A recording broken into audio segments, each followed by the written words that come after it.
آدھی رات کا وقت ہے، شاید یہ مہینے کی سب سے تاریک رات ہے۔ اندھیرے میں قبروں پر جھکے ہوئے تکونے اور چوکور کتبے سایوں کی طرح لگ رہے ہیں جو قبروں کے اوپر جھک کر ساکت ہو گئے ہیں۔ ہر طرف موت کی خاموشی اور سناٹا چھایا ہوا ہے۔ ایک پر اسرار سی دھند چاروں طرف پھیلی ہوئی ہے جس نے قبرستان کی ماتمی فضا کو اور زیادہ سوگوار بنا دیا۔ اس خاموشی اور سناٹے میں تھوڑی تھوڑی دیر بعد دبی دبی گھٹی گھٹی ایک انسانی آواز سنائی دے جاتی ہے۔ کبھی یہ آواز ایک لمبی کراہ میں تبدیل ہو جاتی، ایک لمحے کے لیے یہ آواز خاموش ہو جاتی اور اس کے بعد ٹھک ٹھک کی آواز آنے لگتی، جیسے کوئی لکڑی کے کسی تختے کو اکھاڑنے کی کوشش کر رہا ہو۔ قبرستان کی یہ پر اسرار خاموشی میں یہ رونگٹے کھڑے کر دینے والی آواز ایک قبر کے اندر سے آ رہی ہے، اور یہ تازہ بنی ہوئی قبر ہے۔ السلام علیکم دوستو، پیش خدمت ہے Afridi horror novel episode number 21۔ انسانی بو پا کر خونی اسیب کی بھوک بھڑک اٹھی۔ اس نے آگے بڑھ کر مکان کے بند دروازے پر ہاتھ پھیرا اور اس کا کنڈا کھٹکھٹایا۔ اندر سے کوئی آواز نہ آئی۔ جمشید یعنی خونی اسیب نے دوسری بار کنڈا کھٹکھٹایا تو اندر سے کسی مرد کی آواز آئی، آتا ہوں بھیا۔ خونی اسیب خاموش رہا۔ یہ گاؤں کے ایک ہندو پنساری کا مکان تھا جو اس وقت اپنی کوٹھری میں کھانا کھا کر چارپائی پر ابھی ابھی لیٹا تھا۔ ہندو پنساری نے بند دروازے کے پاس آ کر پوچھا، کون ہے بھیا؟ خونی اسیب نے کوئی جواب نہ دیا اور بت کی طرح دروازے کے آگے کھڑا رہا۔ ہندو پنساری نے دروازہ کھول دیا اور باہر جلتی لالٹین کی مدھم روشنی میں اپنے سامنے ایک آدمی کو کھڑے دیکھا تو پوچھا، کیا بات ہے بھیا جی، آپ کون ہیں؟ یہ اس بدقسمت ہندو پنساری کی زندگی کی آخری آواز تھی۔ خونی اسیب نے ایک قدم آگے بڑھ کر اس آدمی کے کندھے پر ہاتھ رکھ دیا۔ ہاتھ رکھتے ہی ہندو پنساری کا جسم برف کی طرح سرد ہو گیا اور وہ بے ہوش ہو کر گر پڑا۔ خونی اسیب نے جھک کر اسے اٹھایا اور اس کے سر پر ہاتھ مار کر اس کی کھوپڑی کو توڑ دیا۔ خونی اسیب کے ہاتھ میں کسی آہنی ہتھوڑے جتنی طاقت تھی۔ بدقسمت انسان کی کھوپڑی اس کی ایک ہی ضرب سے آدھی اڑ گئی اور اس کا خون آلود مغز نظر آنے لگا۔ خونی اسیب نے اپنا منہ کھول کر اس کے مغز کے اوپر رکھا اور زور سے سانس کو اندر کھینچا۔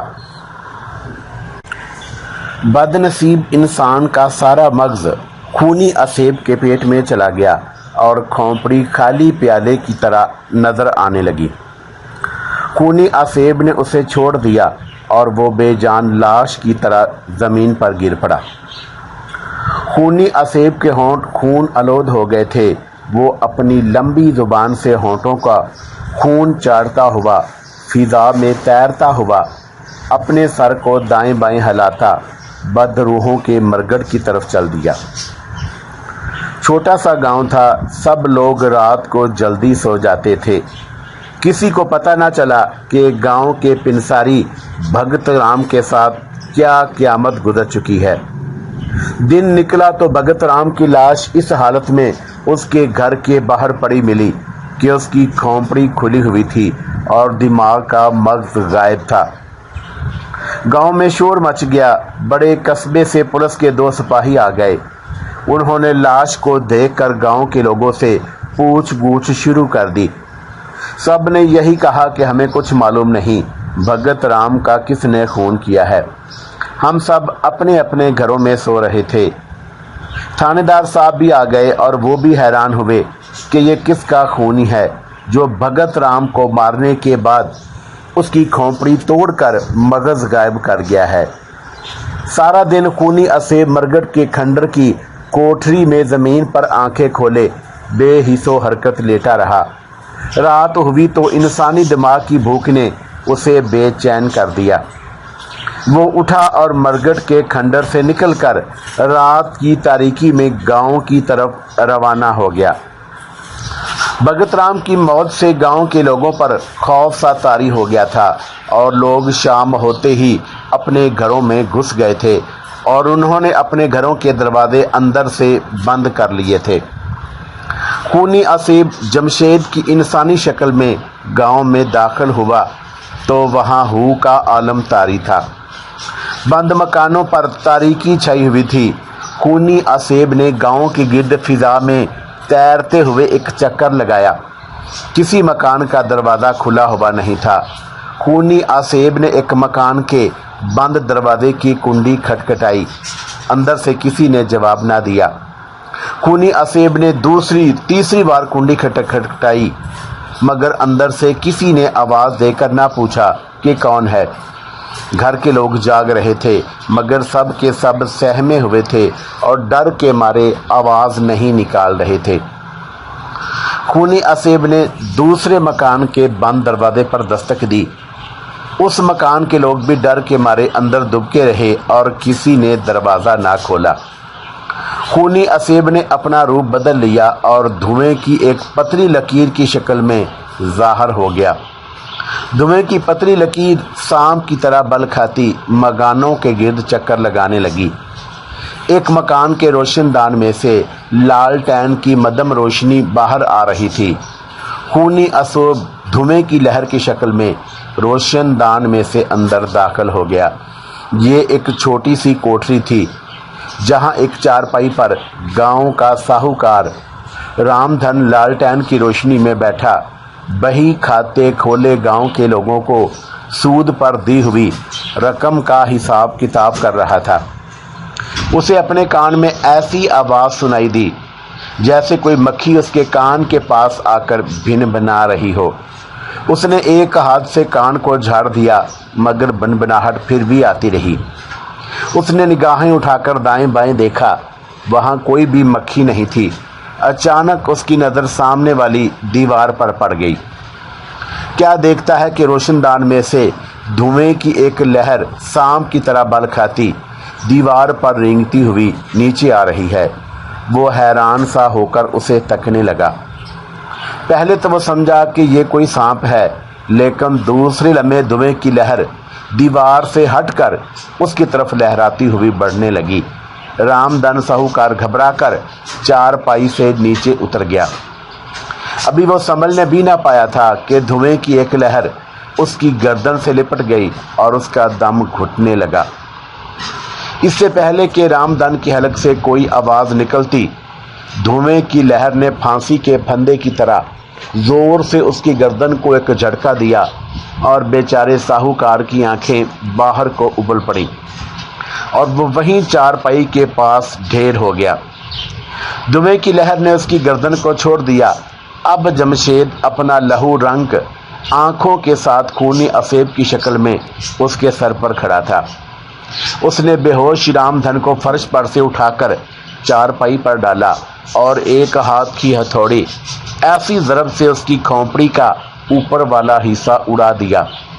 کھوپڑی ایک پیالہ بن گئی جو اس بد قسمت ساہوکار کے خون آلود مغز سے لبالب بھرا ہوا تھا۔ خونی اسیب نے اپنا پورا منہ کھول کر باقی کی آدھی کھوپڑی کے پیالے کو اوپر لگایا اور ایک ہی سانس اندر کی طرف کھینچ کر اس کا سارا مغز ہڑپ کر لیا۔ ساہوکار رام دھن کی کھوپڑی کا پیالہ ایسے صاف ہو گیا جیسے وہاں کبھی کوئی دماغ ہی نہیں تھا۔ خونی اسیب اپنی لمبی نوکیلی زبان سے اپنے ہونٹوں پر لگا ہوا خون آلود مغز چاٹتا پیچھے ہٹا اور ایک بار پھر دھوئیں کی لہر کی شکل اختیار کر کے سانپ کی طرح بل کھاتا روشن دان میں سے کوٹری سے باہر نکل گیا۔ ساہوکار رام دھن کے گھر والوں کو اس کے دہشت ناک قتل کی کانوں کان خبر نہ ہوئی۔ دوسرے دن جب اس کی ٹوٹی ہوئی خالی کھوپڑی والی لاش دیکھی تو وہاں کوہرام مچ گیا۔ اسی وقت ساتھ والے قصبے کی پولیس پہنچ گئی، تھانے دار بھی ساتھ تھا۔ لاش اسی حالت میں پائی گئی تھی جیسے پچھلی رات والی لاش پائی گئی تھی کہ اس کی کھوپڑی آدھی اوپر سے اڑی ہوئی تھی اور مغز غائب تھا۔ اسے دیکھ کر اب سپاہی بھی اندر سے خوفزدہ ہو گئے۔ تھانے دار نے موقع واردات کا معائنہ کیا، وہاں قاتل کا کوئی نشان تک نہیں تھا۔ ایک سب انسپکٹر نے کہا، سر یہ کسی چڑیل وغیرہ کی کارروائی لگتی ہے جو انسانوں کا دماغ نکال کر لے جاتی ہے۔ تھانے دار نے اسے ڈانٹتے ہوئے کہا، فضول باتیں نہ کرو، اپنی ڈیوٹی کی طرف دھیان دو۔ قتل کی رپورٹ درج کر کے لاش اٹھوا کر پوسٹ مارٹم کے لیے شہر بھجوا دی گئی۔ 2 راتوں میں خوفناک قتل کی 2 وارداتیں ہو گئی تھی۔ گاؤں کے لوگوں میں خوف و ہراس پھیل گیا، مگر وہ لوگ کہاں جاتے؟ انہوں نے ایک مسلی کو جو پہلوان ٹائپ کا تھا روپوں کا لالچ دے کر رات کو چوکی دار مقرر کر دیا۔ تیسری رات خریے سے گزر گئی۔ اس رات خونی اسیب نہ آیا۔ مسلی پہلوان لوگوں سے کہتا پھرتا تھا کہ خونی میرے ڈر سے گاؤں چھوڑ کر بھاگ گیا ہے، لیکن اسے یہ معلوم نہیں تھا کہ خونی اسیب کو ابھی بھوک نے بے چین نہیں کیا تھا۔ چوتھی رات کو خونی اسیب ایک بار پھر بدروحوں کے مرگڑ سے نکل کر گاؤں کی طرف آنے لگا۔ اس وقت رات آدھی گزر چکی تھی۔ گاؤں میں سناٹا چھایا ہوا تھا، صرف کسی وقت مسلی چوکی دار کی آواز سنائی دے جاتی۔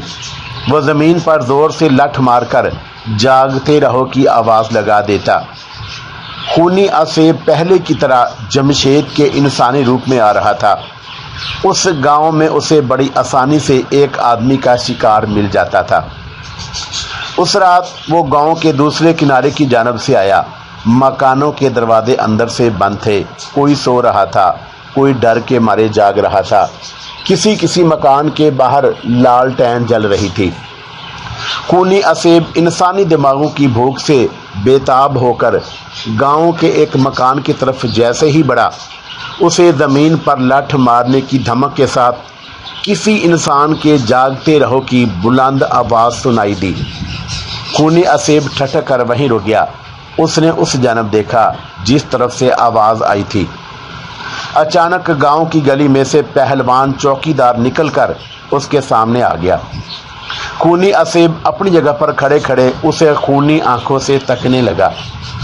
مسلی چوکی دار نے ایک اجنبی آدمی کو دیکھا تو کڑ کر پوچھا، کون ہو تم؟ یہاں کیا کر رہے ہو؟ خونی اسیب کے حلق سے گراہٹ کی دھیمی آواز نکلی۔ چوکی دار نے لٹھ اوپر اٹھا لیا اور بولا، کون ہو تم؟ جواب دو، نہیں تو ابھی لٹھ مار کر لہو لہان کر دوں گا۔ خونی اسیب کو اس موٹے تازے چوکی دار کی کھوپڑی کے اندر کا مغز صاف نظر آ رہا تھا۔ اس کی بھوک اور زیادہ چمک اٹھی۔ وہ دونوں ہاتھ اس کی طرف بڑھا کر آگے بڑھا۔ مسلی چوکی دار جلدی سے ایک قدم پیچھے ہٹا اور اس نے لٹھ گھما کر خونی اسیب کی ٹانگوں پر دے مارا۔ خونی اسیب کی ٹانگوں سے ٹکراتے ہی بانس کا مضبوط لٹھ ٹوٹ کر 2 ٹکڑے ہو گیا۔ چوکی دار کو ایسی آواز آئی جیسے لٹھ کسی پتھر کی سخت چٹان سے ٹکرا کر ٹوٹ گیا ہو اور اس کے ہاتھ میں بانس کا آدھا ٹکڑا رہ گیا تھا۔ اس نے اس سے خونی اسیب پر حملہ کر دیا۔ اس دفعہ اس نے ٹوٹا ہوا لٹھ خونی اسیب کے سر پر مارا۔ لٹھ اس کے ہاتھ سے چھوٹ کر گر پڑا اور خونی اسیب اپنی جگہ پر اسی طرح کھڑا رہا۔ اب مسلی چوکی دار گھبرا گیا، بھاگنے ہی والا تھا کہ خونی اسیب نے اچھل کر اس کی گردن پکڑ لی۔ جیسے ہی خونی اسیب کے برف سے زیادہ ٹھنڈے ہاتھ چوکی دار کی گردن سے لگے، چوکی دار کا سارا جسم برف کی طرح سرد ہو کر بے حس ہو گیا اور اس کے حلق میں سے نکلنے والی چیخ بھی اندر ہی جم گئی۔ خونی اسیب نے زور سے چوکی دار کی کھوپڑی پر ہاتھ مارا۔ اس کی کھوپڑی آدھی اڑ کر دور جا گری اور دماغ نظر آنے لگا۔ خونی اسیب نے خون آلود دماغ کے ساتھ منہ لگا دیا اور زور سے سانس اندر کی طرف کھینچ کر دماغ کھا گیا۔ مسلی چوکی دار بیچاری کی کھوپڑی خالی رہ گئی۔ خونی اسیب نے دونوں ہاتھوں سے ابھی تک اس کی گردن پکڑ رکھی تھی، اس نے گردن چھوڑ دی۔ چوکی دار کی لاش زمین پر گر کر اوندھی ہو گئی۔ خونی اسیب کسی اسیبی بھوت کی طرح آہستہ آہستہ ہوا میں تیرتا ہوا اپنے بدروحوں کے مرگٹ والے ٹھکانے پر واپس آ گیا۔ یہ اقلیتی فرقے کے لوگوں کا گاؤں تھا۔ 30-32 مکان تھے، صرف 2-3 مکان مسلمانوں کے تھے۔ تینوں وارداتوں میں اقلیتی فرقے کے لوگ ہی بہمانہ طریقے سے قتل ہوئے تھے۔ چنانچہ گاؤں کے سارے غیر مسلم لوگ جان کے خوف سے گاؤں چھوڑ کر بھاگ گئے۔ صرف 2-3 مسلمانوں کے گھرانے ہی وہاں پر ٹھہرے رہے۔ انہوں نے بھی اپنے بال بچے دوسرے گاؤں میں بھیج دیے۔ پہلوان چوکیدار کا صحت مند اور کافی بڑا دماغ ہڑپ کرنے کے بعد خونی اسیب 2 دن تک بدروحوں کے مرگٹ میں پڑا رہا۔ تیسرے دن رات کو اس کو بھوک لگی تو وہ مرگٹ کے کھنڈر سے نکل کر گاؤں کی طرف چل پڑا۔ اس وقت رات کا پچھلا پہر ہو چکا تھا۔ گاؤں سنسان پڑا تھا، کہیں کوئی دیا بتی روشن نہیں تھی، ہر طرف تاریکی ہی تاریکی تھی۔ خونی اسیب ویران گاؤں کے اندھیری سنسان گلیوں میں پھرنے لگا۔ اسے کسی مکان کے اندر سے انسانوں کی بو نہیں آ رہی تھی۔ وہ گلی سے نکل کر باہر آ گیا اور باہر سے ہی گاؤں کے کچے مکانوں کے ساتھ ساتھ چلنے لگا۔ اسے ایک مکان کی طرف سے انسان کی بو آتی محسوس ہوئی۔ خونی اسیب کی خونی آنکھیں چمکنے لگیں۔ اسے اپنا شکار مل گیا تھا۔ یہ مکان ایک عبادت گزار غریب کسان کا تھا جو رات کے پچھلے پہر اٹھ کر وضو کرنے کے بعد قرآن پاک کھول کر تلاوت کرنے بیٹھا ہی تھا۔ خونی اسیب بھوک سے دیوانہ ہو کر جیسے ہی مکان کی طرف بڑھا، مکان کے اندر سے قرآن پاک کی تلاوت کی آواز آنے لگی۔ اس آواز کو سنتے ہی خونی اسیب کو ایک زبردست دھچکا لگا اور وہ الٹ کر پیچھے کو گرا اور زمین پر لڑکتا ہوا دور تک چلا گیا۔ اس کے جسم پر لرزہ طاری ہو گیا۔ وہ کانپ رہا تھا، لرز رہا تھا اور وہاں سے دوڑنے کی کوشش کر رہا تھا۔ اس نے غائب ہونے کی کوشش کی مگر اس کی غائب ہونے کی شکتی جواب دے چکی تھی۔ وہ اسی طرح لرزتا کانپتا اپنے آپ کو گھسیٹتا ہوا چلا جا رہا تھا۔ گاؤں کی حدود سے نکلنے کے بعد وہ اپنی اصلی حالت میں آ گیا۔ اس کی شکتی بھی واپس آ گئی تھی۔ اسی لمحے وہ غائب ہو کر اپنے مرگٹ والے کھنڈر کی طرف بھاگ اٹھا۔ وہ دھوئیں کے چھوٹے سے گولے کی شکل میں گردش کرتا دیوانہ وار اڑتا چلا جا رہا تھا مگر یہ دھوئیں کا گولا کسی کو نظر نہیں آ سکتا تھا۔ بدروحوں کے مرگٹ والے کھنڈر میں آ کر وہ ویران اسیبی کوٹری میں گھس کر بے دم ہو کر زمین پر لیٹ گیا۔ زمین پر لیٹتے ہی وہ جمشید کے جسم میں واپس آ گیا۔ اس کا جسم ابھی تک آہستہ آہستہ کانپ رہا تھا۔ تب اسے معلوم ہوا کہ وہ جس مکان کی طرف بڑھا تھا وہ ایک مسلمان کا مکان تھا، اور اسی لمحے اسے یہ بھی علم ہو گیا کہ اب تک اس نے جن آدمیوں کی کھوپڑیاں اڑا کر ان کے مغز ہڑپ کیے تھے وہ مسلمان نہیں تھے۔ خونی اسیب اب خود بھی خوف زدہ ہو گیا تھا۔ وہ اب اس گاؤں کے آس پاس بھی نہیں ٹھہر سکتا تھا۔ دن نکلنے سے پہلے پہلے وہ مرگٹ کے کھنڈر سے نظر نہ آنے والے دھوئیں کے مرگولے کی شکل میں نکل کر مشرق کی طرف چل دیا۔ جمشید کی شکل اختیار کرنے کے بعد خونی اسیب زیادہ دیر تک اپنی بھوک کو برداشت نہیں کر سکتا تھا۔ وہ دن کے وقت ویران جگہوں پر چھپا رہتا اور رات کے وقت اپنے شکار کی تلاش میں نکلتا، مگر وہ سارا علاقہ کلمہ گو مسلمانوں کی آبادی کا تھا۔ وہ جس مسلمان کو غیر مسلم سمجھ کر اس کی طرف بڑھتا اسے زبردست دھچکا لگتا اور اس کا جسم لڑکیاں کھاتا سینکڑوں فٹ دور جا پڑتا۔ بھوک کی حالت میں خونی اسیب نے جانوروں کو کھانا شروع کر دیا۔ بڑے سے بڑے جانور گائے بھینس کے مغز کو ہڑپ کرنے کے بعد بھی اس کی بھوک آدھی باقی رہ جاتی تھی۔ ایک رات وہ شہر سے باہر کی ایک ایسی کالونی میں داخل ہو گیا جہاں عیسائی مذہب کے ماننے والوں کے بہت سے گھر تھے۔ انسانوں کی بو اسے بےتاب کیے دیتی تھی۔ اس وقت رات کے 11 سوا 11 بجے کا وقت تھا۔ سردی کی وجہ سے کالونی کے بازار اور گلیاں تقریباً سنسان پڑی تھی۔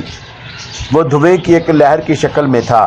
اس وقت گرجے میں سے ایک عورت کوئی خصوصی عبادت کرنے کے بعد باہر نکل کر اپنے مکان کی طرف جا رہی تھی۔ خونی اسیب اس کا پیچھا کرنے لگا۔ عیسائی عورت جب اپنی گلی میں داخل ہونے لگی تو خونی اسیب نے دھوئیں کی لہر سے انسانی یعنی جمشید کی شکل اختیار کی اور ایک دم عورت کے پیچھے ظاہر ہو کر اس کی گردن پر ہاتھ رکھ دیا تاکہ وہ اس کے ہاتھ کے لمس سے یخ بستہ ہو کر بے ہوش ہو کر گر پڑے اور اس کی کھوپڑی توڑ کر اس کا مگر کھا جائے۔ لیکن عورت پر کوئی اثر نہ ہوا، بلکہ عورت نے چونک کر پیچھے دیکھا۔ اپنے سامنے ایک سرخ آنکھوں والے ڈراؤنے انسان کو دیکھ کر اس کے حلق سے بے اختیار چیخ نکل گئی۔ عورت خونی اسیب کے سامنے ہوئی تو اس کے گلے میں جو سلیب پڑی ہوئی تھی اس میں سے تیز روشنی کی شعاع نکل کر خونی اسیب پر پڑی اور وہ زمین سے 10 فٹ اوپر کو اچھل کر دور جا پڑا اور اس کا جسم لرزنے اور کانپنے لگا۔ خونی اسیب اسی لمحے غائب ہو گیا۔ جب بدروحوں کے مرگٹ والے اپنے ٹھکانے پر آیا تو اس کا جسم ابھی تک کانپ رہا تھا۔ وہ اس عورت کو بھی مسلمان سمجھا جس پر اس نے حملہ کیا تھا۔ وہ رات گزر گئی، دوسرا دن اور دوسری رات بھی گزر گئی۔ تیسری رات کو جب بھوک خونی اسیب سے برداشت نہ ہو سکی تو وہ وحشی بھوکے درندے کی طرح مرگٹ میں سے نکلا اور دھوئیں کی لہر کی شکل میں انسانی آبادیوں کی طرف چل پڑا۔ رات کا 1 بج رہا تھا۔ یہ شہر کے مضافات کی آبادی تھی۔ وہاں اسے کھانے کو کوئی گائے بھینس بھی نہ ملی تو خونی اسیب کو انسانی مغز کی بھوک نے نیم دیوانہ سا بنا دیا۔ اچانک اس کے اسیبی دماغ میں ایک ترکیب آ گئی۔ اس نے سوچا کیوں نہ میں اس انسان کی کھوپڑی توڑ کر اس کے مغز سے اپنی بھوک مٹاؤں جس کو میں نے اپنے قبضے میں کر رکھا ہے۔ یہ انسان جمشید تھا، مگر جمشید کو اپنی درندگی کا نشانہ بنانے کے لیے خونی اسیب کے لیے کسی دوسرے انسان کی شکل اختیار کرنا ضروری تھا، مگر وہاں اسے کوئی انسان نظر نہیں آ رہا تھا جس کے جسم میں داخل ہو کر وہ جمشید کی کھوپڑی توڑ کر اس کا دماغ چٹ کر سکے۔ رات آدھی سے زیادہ گزر چکی تھی۔ لوگ اپنے اپنے گھروں میں سو رہے تھے۔ ویسے بھی خونی اسیب پر یہ حقیقت واضح ہو چکی تھی کہ یہاں سارے لوگ مسلمان ہیں اور وہ کسی مسلمان کے قریب جاتے ہوئے بھی ڈرتا تھا۔ اچانک اسے دور سے ایک کتے کے بھونکنے کی آواز آئی۔ خونی اسیب کا غیر انسانی دماغ تیزی سے سوچ رہا تھا۔ اس نے اسی لمحے سوچ لیا کہ وہ کتے کی شکل اختیار کر کے جمشید کی کھوپڑی توڑ کر اس کے دماغ سے اپنی بھوک مٹا سکتا ہے۔ خونی اسیب اسی وقت دھوئیں کی شکل میں جمشید کے جسم سے باہر آ گیا۔ وہ جانتا تھا کہ جمشید کے جسم سے خونی اسیب اسی وقت دھوئیں کی شکل میں جمشید کے جسم سے باہر آ گیا۔ وہ جانتا تھا کہ جمشید کے جسم سے نکل جانے کے بعد بھی اس پر اس کے اسیب کا زبردست اثر باقی رہے گا اور وہ اپنی جگہ سے حرکت نہیں کر سکتا۔ چنانچہ ایسا ہی ہوا۔ خونی اسیب جیسے ہی جمشید کے جسم سے الگ ہوا، جمشید وہی بے ہوش ہو کر زمین پر گر پڑا۔ خونی اسیب اسی طرف تیزی سے چلنے لگا جس طرف سے اسے کتے کے بھونکنے کی مسلسل آواز آ رہی تھی۔ اب ایسا اتفاق ہوا کہ جہاں جمشید بے ہوش ہو کر گرا وہاں سے تھوڑے فاصلے پر درختوں کے درمیان ایک کوٹھری تھی جہاں اس وقت ایک بزرگ تہجد پڑھنے کے بعد یاد الہی میں مصروف تھے۔ یہ وہی بزرگ تھے جو جمشید کو شہر لاہور کی ایک بستی کی مسجد میں ملے تھے اور جنہوں نے جمشید کو تلقین کی تھی کہ اگر وہ نیک عمل کرتا رہا تو اس کے گناہوں کی سزا کم ہوتی جائے گی، اور جن کے ہاتھ پر جمشید نے اسلام قبول کر لیا تھا۔